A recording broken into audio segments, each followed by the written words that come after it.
ഖലിസ്ഥാൻ നേതാവ് ഹർദീപ് സിംഗ് നിജ്ജറിന്റെ കൊലപാതകത്തിൽ ഇന്ത്യൻ പൗരന്മാരായ 3 പേരെ കനേഡിയൻ പോലീസ് അറസ്റ്റ് ചെയ്തു. കൊലപാതകത്തിന് പിന്നിൽ ഇന്ത്യയാണെന്ന് കാനഡ പ്രധാനമന്ത്രി ജസ്റ്റിൻ ട്രൂഡോ ആരോപിച്ചത് നേരത്തെ വിവാദമായിരുന്നു. മധു കൊട്ടാരക്കര നൽകും ന്യൂജേഴ്സിയിൽ നിന്നും കൂടുതൽ വിവരങ്ങൾ. മധു, ഇപ്പോൾ നിജ്ജറിന്റെ കൊലപാതകത്തിൽ അറസ്റ്റിലായ 3 പേർ ഇന്ത്യൻ പൗരന്മാരാണെന്ന് കാനഡ അവകാശപ്പെടുന്നു.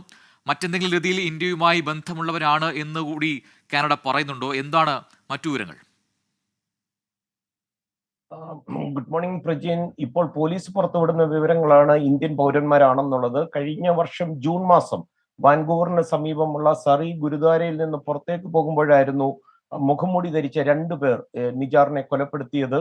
ജസ്റ്റിൻ ട്രൂഡോയുടെ അന്നത്തെ ആരോപണം ഇന്ത്യ അതിശക്തമായി നിഷേധിക്കുകയും കാനഡ ഇന്ത്യ നയതന്ത്ര ബന്ധം ചരിത്രത്തിലെ ഏറ്റവും മോശമായ നിലയിലേക്ക് വഷളാവുകയും ചെയ്തതിന്റെ ഒരു പ്രധാന കാരണം ഈ ട്രൂഡോ പാർലമെന്റിൽ ഈ കൊലപാതകത്തിന്റെ പിന്നിൽ ഇന്ത്യയാണെന്നുള്ള ആരോപിച്ചതായിരുന്നു. കൊലപാതകവുമായി ബന്ധപ്പെട്ട് ഈ കനേഡിയൻ പോലീസ് ഇന്ന് 3 ഇന്ത്യൻ പൗരന്മാരെയാണ് അറസ്റ്റ് ചെയ്തിരിക്കുന്നതാണ് പോലീസ് പറയുന്നത്. ആൽബർട്ടിന് സമീപമുള്ള എഡ്മണ്ടിൽ നിന്നാണ് ഇവരെ അറസ്റ്റ് ചെയ്തത്. ഈ 3 പേർക്കും 20-നും 30-നും ഇടയിലാണ് ഇവരുടെ പ്രായം. കൊലപാതകത്തിനായി ഇവർ ഗൂഢാലോചന നടത്തി, അതുപോലെ കൊലപാതകത്തിൽ നേരിട്ട് പങ്കെടുത്തു എന്നുള്ള കുറ്റങ്ങൾക്കായിട്ടുള്ള ഫസ്റ്റ് ഡിഗ്രി മർഡർ ആണ് പോലീസ് ഇവരുടെ പേരിൽ ഇപ്പോൾ ചാർജ് ചെയ്തിരിക്കുന്നത്.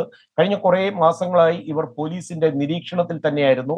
അറസ്റ്റ് രേഖപ്പെടുത്തിയ റോയൽ കനേഡിയൻ പോലീസ് ഇന്ന് ഉച്ചയ്ക്ക് ശേഷമാണ് മാധ്യമങ്ങളോട് സംസാരിച്ചത്. ഇവർ 3 മുതൽ 5 വർഷമായിട്ട് കാനഡയിൽ താമസിക്കുന്നവരാണെന്നാണ് പോലീസ് പറയുന്നത്. നിജാറിന്റെ കൊലപാതകവുമായി ബന്ധപ്പെട്ടുള്ള അന്വേഷണം തുടരുകയാണെന്നും പറയുന്നു.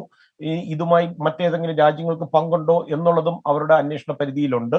നിജാറിന്റെ കൊലപാതകം അതിരുകടന്നതും ആണെന്നാണ് അസിസ്റ്റന്റ് പോലീസ് കമ്മീഷണറും പറയുന്നത്.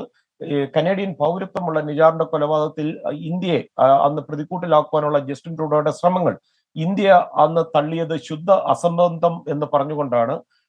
നേരത്തെ അമേരിക്കൻ മണ്ണിലും മറ്റൊരു ഖാലിസ്ഥാൻ വിഘടനവാദിയായ ഗുൽപത്വന്ത് സിംഗിനെ കൊലപ്പെടുത്തുവാൻ ഇന്ത്യ നടത്തിയ ശ്രമങ്ങൾ തടഞ്ഞതായി അമേരിക്ക പറഞ്ഞതും വലിയ വിവാദമായിരുന്നു. പ്രജിൻ. ശരി, മധു കൊട്ടാരക്കരയാണ് ന്യൂജേഴ്സിയിലും വിശദാംശങ്ങൾ നൽകിയത്.